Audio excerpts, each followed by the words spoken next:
Have you ever stopped to think about what really shapes your community? I mean, beyond the big headlines. Yeah, what are those daily decisions made in City Hall that actually impact your parks, maybe your commute, or even the water you drink? Exactly. Today, we're diving deep into the Gilroy City Council meeting from September 15th, 2025. Our mission really is to unpack the crucial decisions, uncover some surprising facts, and highlight the ongoing challenges that are truly shaping this city. We've gone through the detailed meeting agendas, the staff reports, and the actual public and council discussions. Mhm. Think of this as your personal shortcut to being well informed about, the pulse of local governance. And it covered a lot, from traffic safety and public pools to city finances and legislative impacts, a really broad range. It really did. It's a fantastic snapshot showing how these seemingly separate decisions kind of weave together to form the whole picture of how a city operates and serves its residents. Right, how it all fits. Okay, let's unpack this then. Before we even get into the specific decisions, what does the agenda itself tell us about how residents can actually engage with their local government in Gilroy? It's not always obvious, is it? Well, what's really striking here is the clear, deliberate emphasis on public participation and transparency, too. Okay. The agenda isn't just a list of items. It's more like a guide. It explicitly lays out precise rules for public comment. Like the time limits. Yeah, a 3-minute limit for speakers on agenda items, which is pretty standard. But also the ability for residents to submit written comments, email, or even physical mail. And there's a deadline for that, right? Crucially, yes. They need to be received by 1 p.m. on the day of the meeting. This ensures they get distributed to the council beforehand. So they actually have time to read them. Exactly. It's not just bureaucracy. It ensures council members have, adequate time to review that public input before they start making decisions. And it's not just about giving people a platform to speak. There's a strong commitment to making sure everyone can participate, right? Regardless of their circumstances. True accessibility. Absolutely. The agenda highlights the city's compliance with the Americans with Disabilities Act, the ADA. Okay. So they offer special assistance. You just need to give 72-hour notice. But maybe even more critical for a diverse place like Gilroy, they go a step further. Real-time translation services in Spanish for public comment. Oh, wow. And all written materials, too, easily accessible via QR code or a direct link. That really reflects the city's stated duty to serve the public. Yeah. And from the Gilroy Open Government Ordinance. That's a powerful statement about inclusivity, making sure all voices can be part of the conversation. It really is. So with those ground rules for engagement clearly laid out, the council members then move into their individual reports. It's like a mini update. It gives you a sense of what each elected official is focused on. What stood out to you? Well, it's always insightful to see how individual council members contribute to the bigger picture.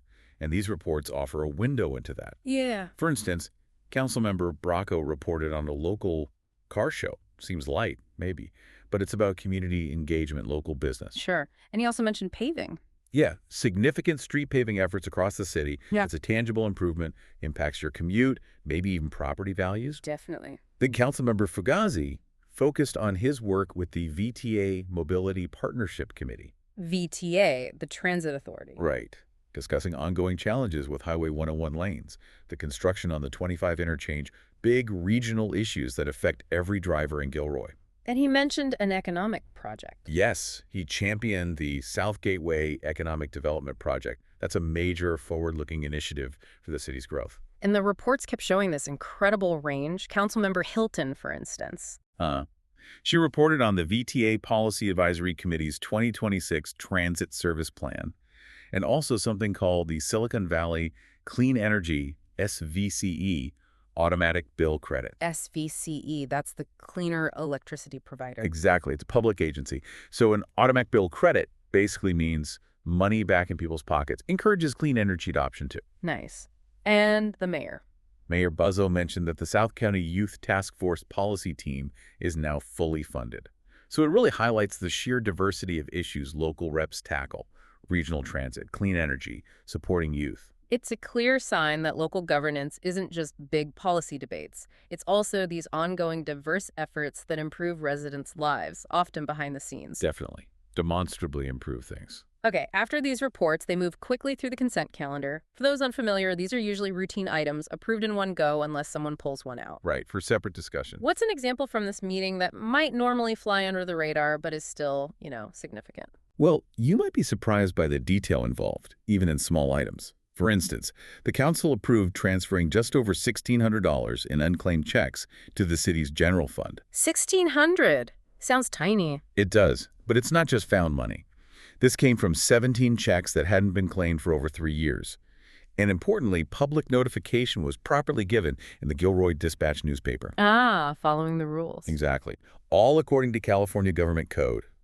This kind of meticulous financial housekeeping, even for small amounts, is crucial. It builds public trust, helps prevent fraud, ensures accountability for every dollar. It's the essential plumbing of local government, isn't it? That's a good way to put it. So what does this all mean for you, the listener?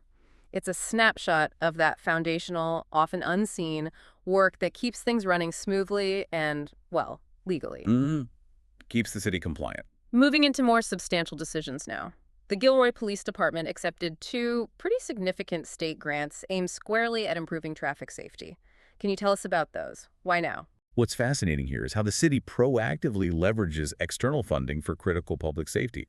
They're not just relying on local taxes. Smart. So the police department got a California Office of Traffic Safety OTS Selective Traffic Enforcement Program grant, the STEP grant, for $160,000. That sounds like a good chunk of change. It is, and it's not just a lump sum.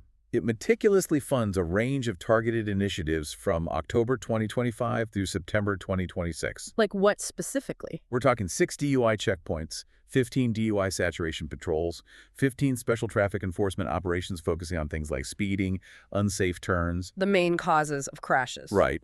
And 8 operations specifically focused on distracted drivers, all designed to make Gilroy's roads safer. And it gets even more specific, doesn't it? They're even developing something called a DUI bulo. Precisely. Be on the lookout. It's a program to identify repeat DUI offenders, a really targeted, proactive approach. And is there data showing this is needed? Unfortunately, yes. The need is starkly highlighted by the data. Gilroy has seen a significant, frankly worrying, increase in total injury collisions. How much of an increase? From 76 in 2021 up to 222 in 2024. Wow. And alcohol-involved injury collisions have also risen, from 9 to 30 over that same period. Okay, so the need is clear. And they needed equipment too. Yes. To support these initiatives, they also requested an extra $45,000 for a new DUI trailer. Their current one is from 2013. Apparently, it's just too small now and has multiple issues. Like what? The report mentioned a fuel leak, even a bent frame. So a reliable trailer is pretty critical for running safe, efficient checkpoints. Makes sense. And beyond general traffic, there was also a focus on motorcyclist safety. That feels specific. It is, and vital for riders. Wow. A motorcyclist safety education and training program grant for $15,000 was also accepted. Why the focus on motorcycles? Again, the data.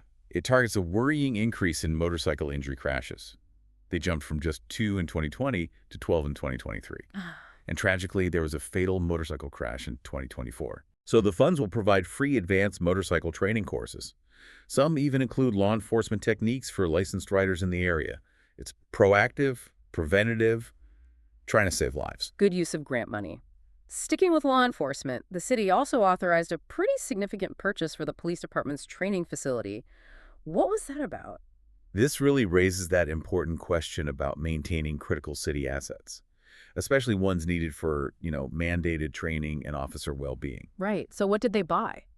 The council authorized buying a modular classroom for the police department shooting range. Cost just under $149,000. And why is that unit so vital? Well, it's absolutely essential for state-mandated firearms training and also arrest and control techniques, stuff officers have to do regularly. Okay. Plus, it serves as a designated, safe, compliant space for cleaning firearms after training sessions. That's a critical safety protocol. And the why behind buying it now? It wasn't just for an upgrade. No, not at all. It was actually about addressing a serious problem and ensuring training could continue safely. What was the problem? It directly replaces a 30-year-old classroom that had to be decommissioned because of severe black mold contamination. Oh, that's serious. Health risk. Big time. So this purchase ensures health and safety compliance, keeps the training going without interruption, and there's a financial angle, too. Oh. Yeah, it converts a previously leased asset into a long-term city-owned asset. That means substantial savings on future lease payments. So safer, ensures training, and saves money long-term. Sounds like a smart move. Seems like it. Good investment in essential infrastructure. Okay, let's move to another key community service. The council tackled the future of the Christopher High School Aquatic Center. This sounds like a big ongoing discussion for the city. It is. It involves youth programs, operational costs. Yeah. It's a multi-layered issue. Tell us about the background here. So the Aquatic Center was built back in 2011 in partnership with the Gilroy Unified School District. It has a kind of complex operational history. How so? Initially run by city staff, then they transitioned to a private contractor, Swimming Swan LLC, Okay. and that current contractor's agreement. It expires October 31st, 2025. So the city's at this crucial point, figuring out the long-term strategy for providing pool services. So, with that deadline coming up fast, what were the main options on the table for the pool's future, and what did the council decide, at least for now? The options presented were pretty comprehensive. Basically, the city could operate it in-house again. Like they used to. Right. Or continue with a contractor, either by extending the current agreement maybe, or putting out a brand new bid for someone else. What were the pros and cons discussed? Well, city staff highlighted that historically, city-run operations resulted in higher net losses, averaging around $335,000 in today's dollars for the 2018-2019 seasons. Compared to the contractor. Compared to contractor costs, yeah. Which were, for example, about $250,000 for 2024. Why the big difference? A major factor seems to be the strict staffing requirements, especially the 10-20 protection standard for lifeguards. Remind me what that is. It means a lifeguard has to be able to spot a swimmer in distress within 10 seconds and reach them within 20 seconds. Very demanding. Okay. And also, Kenosha rules requiring 2 dispatchers for water slides. That adds to the staffing burden for the city. Right. So this really highlights that balance between cost and service level. What was the council's specific directive given these complexities? They directed staff to put out an RFP, request for proposals for an external contractor. Okay, so sticking with the contractor model for now. Yes, but specifically, they're looking for a 1-year agreement with an option for a 1-year extension. Why that structure? The thinking is, this approach encourages competition among potential contractors. It helps gather more detailed cost and revenue data. And it provides flexibility while this broader, more comprehensive recreation assessment is underway. So strategic. Keep the pool open, get more info while they do the bigger review. Exactly. Ensure service continuity while collecting data for a more informed long-term decision. And this decision about the pool is actually part of that much larger picture, right? The city isn't just looking at the aquatics program alone. They're assessing the whole recreation division. Why now? Yes, absolutely. And this raises that important question about, holistic resource allocation, public value across the entire recreation portfolio. Right. The council's looking comprehensively at the recreation division, including its $1.5 million general fund contribution, the cost of youth participation in different activities, staffing levels. And how are they going to do this assessment internally? That was the debate. Do it internally with existing city staff, or hire an outside consultant, someone who could offer maybe a more objective, specialized perspective. What did the public think, and what was the council's final call? Public speakers were really passionate, strongly advocating for prioritizing recreation, How so? emphasizing its often overlooked role in public safety, keeping youth engaged, out of trouble, fostering community pride. They talked about past robust city-run programs, stressed the need for reinvestment. So a strong push for city involvement. What did the council decide? Ultimately, they directed staff to hire an outside consultant for the recreation assessment. Interesting. Why go that route? Well, the decision seemed influenced by the consultant's perceived objectivity, their specialized expertise in this field, and also the minimal impact it would have on internal staff, time, and capacity. And the funding. Importantly, the funding for this assessment will come from recreation fund reserves, so no impact on the general fund. Okay, let's pivot now to city finances, specifically a crucial discussion around the transient occupancy tax, or TOT. Right, the hotel tax. For those who might not know, that's the tax visitors pay when they stay overnight in hotels, motels, short-term rentals like Airbnbs. What's the situation in Gilroy? Why talk about it now? Well, if we connect this to the bigger picture of city revenue, Gilroy's TOT rate is currently 9%. And interestingly, it's remained unchanged since 1983. Wow, since 1983. Yeah. Now, when you combine that with a 2% Tourism Business Improvement District, or TBID assessment, the effective rate visitors pay is 11%. Okay, 11%. How does that compare? That's the key point. It's among the lowest in Santa Clara County. The average TOT rate in the county is currently 11.7%, and the median is 12%. So there's a clear disparity, And a potential revenue a opportunity. definite opportunity, Yeah. especially given, current budget constraints and the city's ongoing financial needs. What kind of impact could a change actually make? Do we know? We do. Staff estimates that each 1% increase in the TOT could generate about $200,000 in additional general fund revenue annually. $200,000 per percent. That's significant. It is. So the council discussed exploring a rate increase, but because it's a tax, it would require voter approval. Ah, a ballot measure. Exactly. They're eyeing potentially placing it on the November 2026 ballot. Doing it during a regular election is usually more cost-effective. But this raises that tricky question. How do you balance the need for revenue with public perception? Especially when voters have to approve it. Can be a tough sell. It certainly can be.